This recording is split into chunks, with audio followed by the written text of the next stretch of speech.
Здравейте! Казвам се Христина Хасъмова и това е едно от серия видеа, които искам да напиша и да споделя в онлайн пространството за това какво е нашето кондициониране като жени в системата, в която живеем. И това за мен е една много, много важна тема, защото това е била тема на изследване за мен през целия ми живот, но по-активно през последните 5 до 10 години. Жената. Това, с което едно от нещата или всъщност едно от най-важните и най-големите неща, с които съм се сблъсквала в съзнателния си живот, е било правото ми на глас и правото ми на себеизразяване. Точно такива, каквито ги чувствам, точно такива, каквито ги усещам.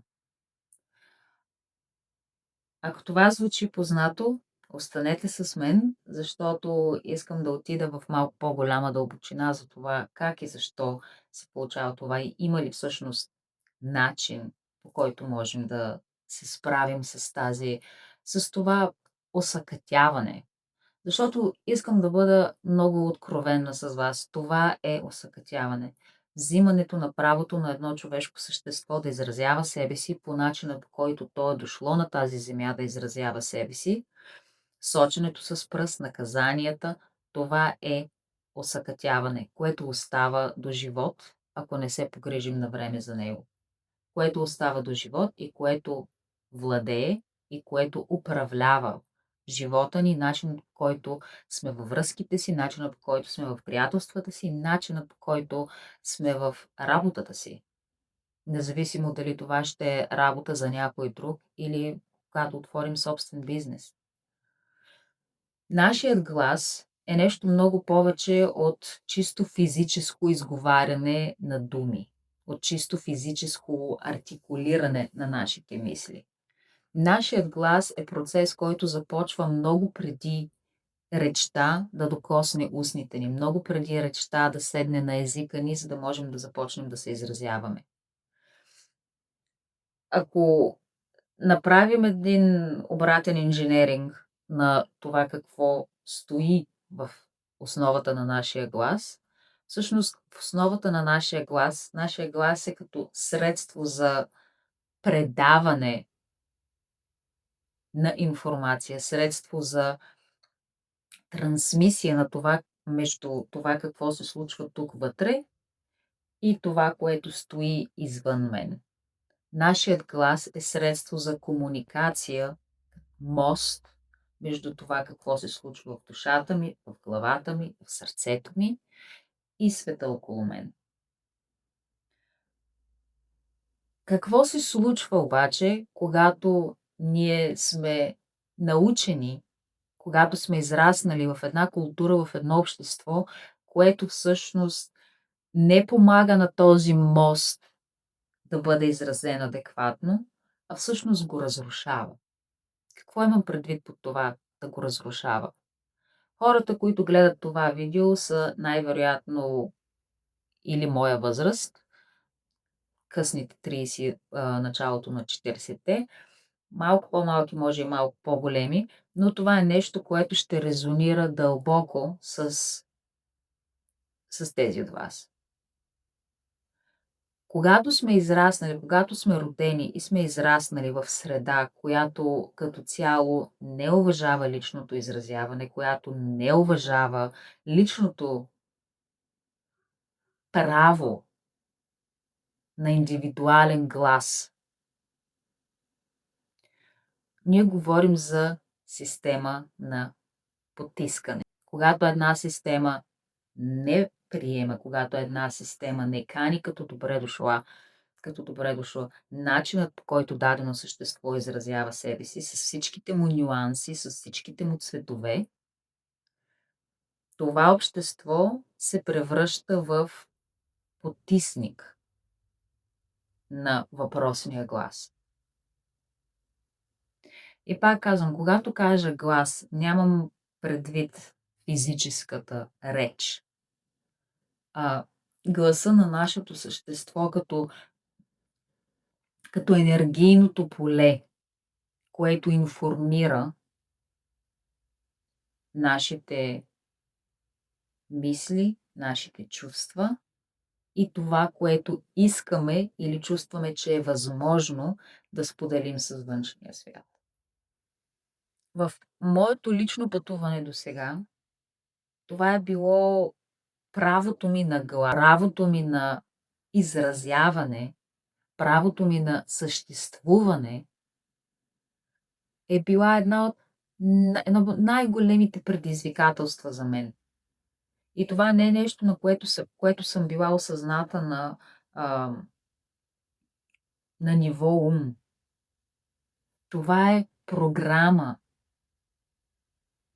която е била заложена в тялото ми не само в системата, в която съм израснала от семейство, през детска градина, училище и така нататък, но е нещо, което е предавано от поколение на поколение, от жена на жена, като трансмисия, като дори тиха, мълчалива истина. Не изразявай себе си, не бъди себе си, не дей да клатиш лодката, наведи глава. Всичко това, независимо дали сме го чули като дума или е предадено чрез поведението на жените в нашето семейство и в обществото, в което сме израснали, това учи нашият глас, това учи есенцията на нашето същество, на това какво е приемливо и какво не е приемливо. Начините, по които можем да съществуваме и начините, по които не можем да съществуваме, защото те ще бъдат по някакъв начин, ще има последици. Защото винаги това, което сме, начинът, по който се изразяваме, начинът, по който говорим, нещата, които правим, нещата, които обичаме, храната, която готвим, дрехите, които избираме за себе си, това има някаква форма на последствие. Нали? Действие има последствие. И ние, жените, сме поставени под една поколения наред. Сме поставени под една много, как да кажа, много силно увеличителна лупа, в което нашето поведение, нашите мисли, нашият начин на изразяване е бил силно контролиран, силно моделиран, за да може да напасне в една система, на която този моделиран глас да е удобен. За да не клати лодката, за да не заплашва съществуването на реда.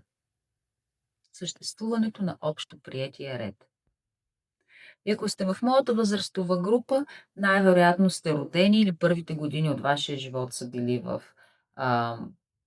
късната социалистическа, комунистическа ера в България, началото на 90-те години и идването на демокрацията или това, което в България наричаме демокрация.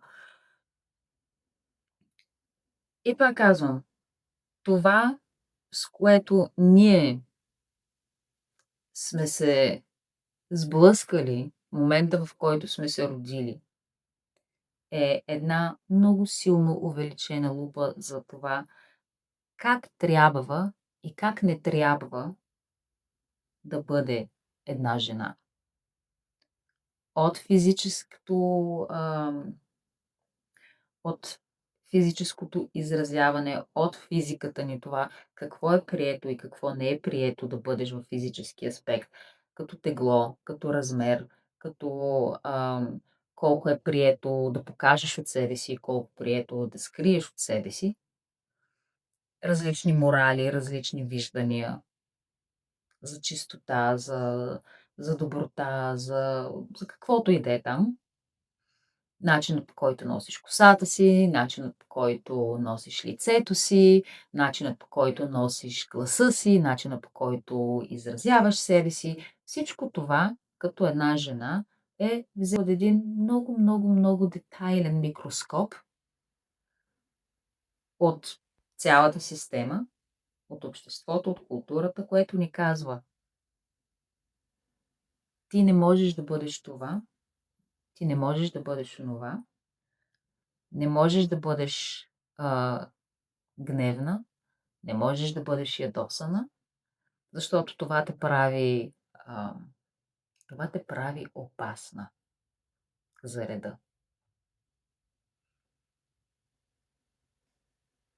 Забелязали сте, че никой никога не казва на малките момченца, че не са красиви, когато са ядосани. И че не са красиви, а, дори когато застанат пред камера и започнат да правят муцунки или физиономии. Никой не казва на едно малко момченце: не дей да го правиш, не, не си хубав така, много си грозен това много те загрозява. Това се казва на момичета. И да бъдем жена в своето автентично изразяване, ние не можем да подминем всички тези малки и големи ампутирани аспекти от нашата същност, от нашата личност, от личността, която сме се родили да въплатим в този живот. Всяко едно такова детайлно преглеждане на нашата личност, на това как изразяваме себе си, защо изразяваме себе си, какво означава това за морала ни, какво означава това за морала на нашите родители, какво означава това за морала на нашия род. Всичко това, енергийно ниво, на ниво душа, това е една ампутация.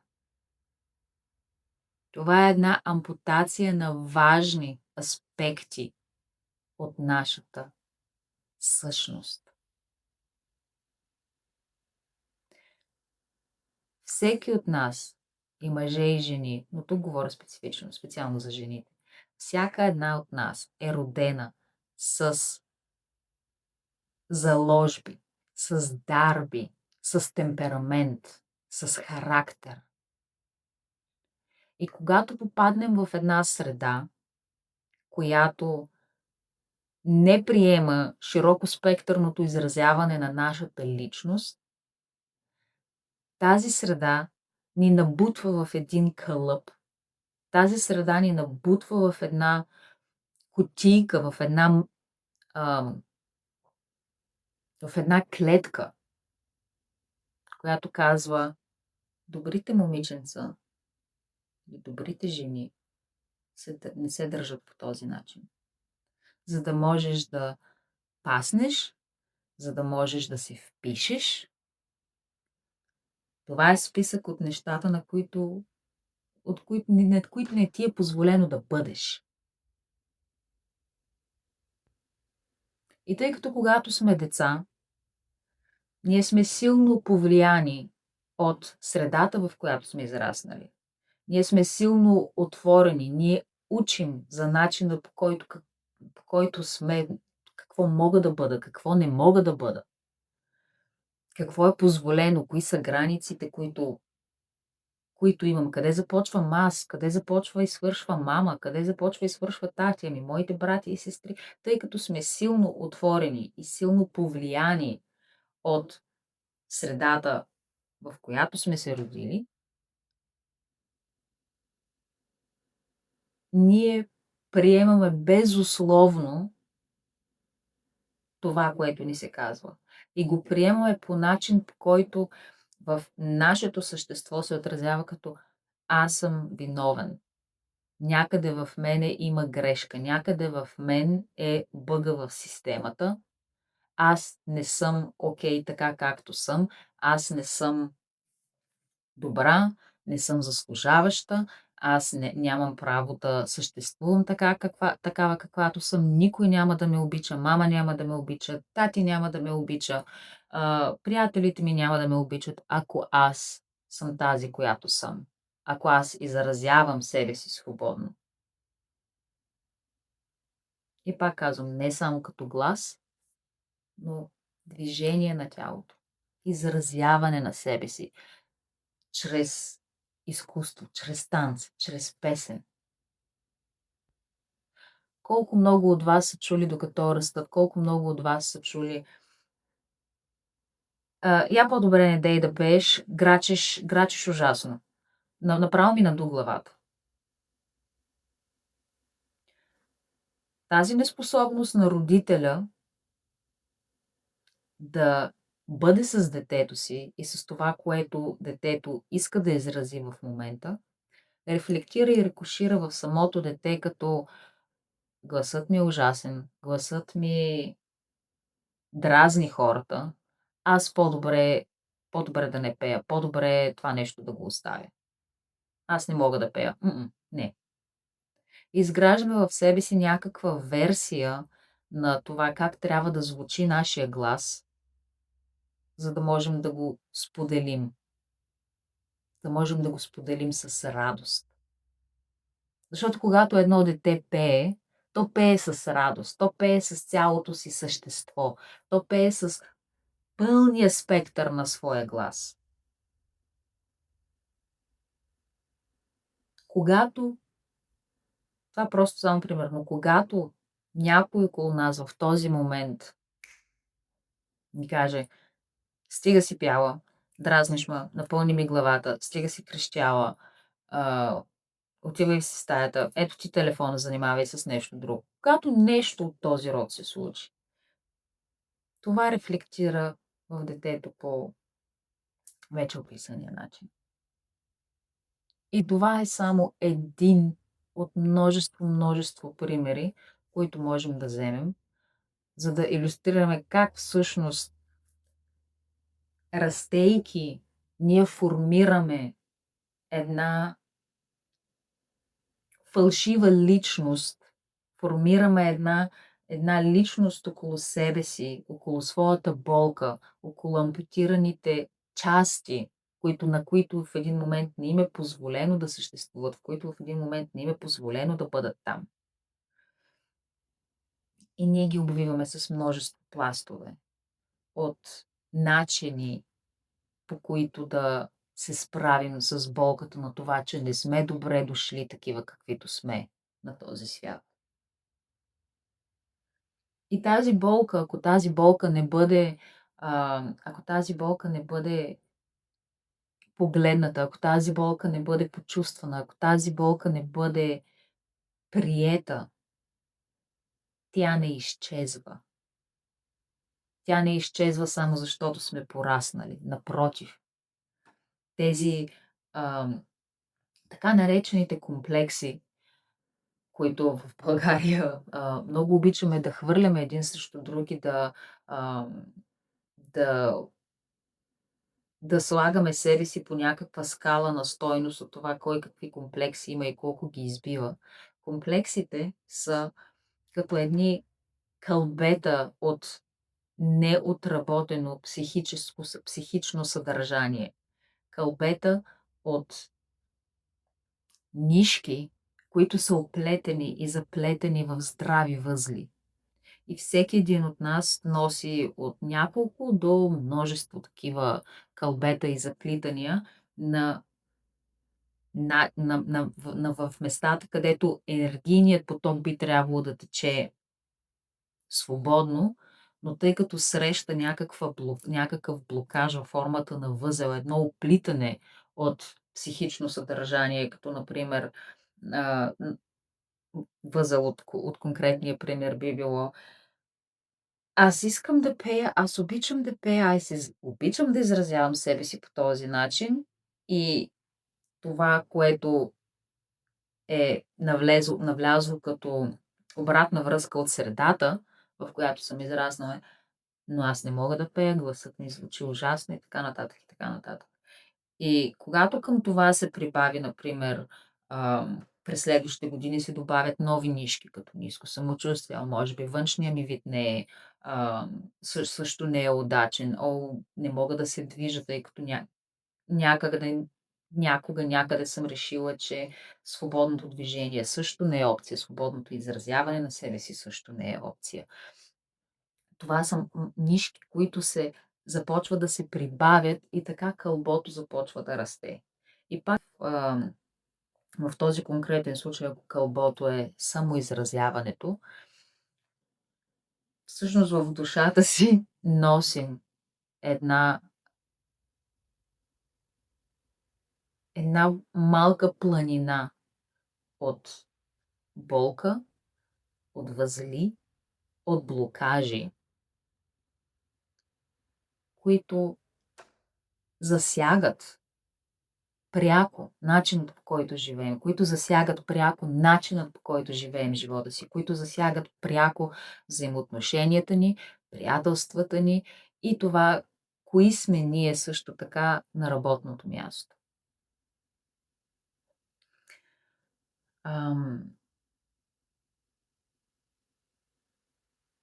Ще оставя видеото до тук.